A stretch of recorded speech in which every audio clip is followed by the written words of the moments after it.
বন্ধুরা দেখেন আজকে অতিরিক্ত ঝড় ঘূর্ণিঝড় আমাদের এদিকে তো প্রচুর গাছপালা মানে লড়াচড়া করতেছে। দেখেন কি যে বাতাস বলার বাহিরে গাইস।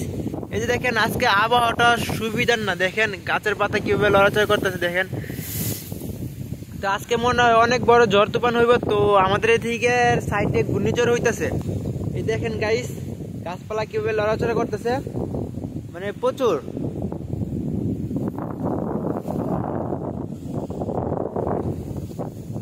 আজকে অনেক ঝড় হইব, অনেক ঝড় তুফান হইব। আজকে দিনের আবহাওয়াটা খুব সুবিধার না।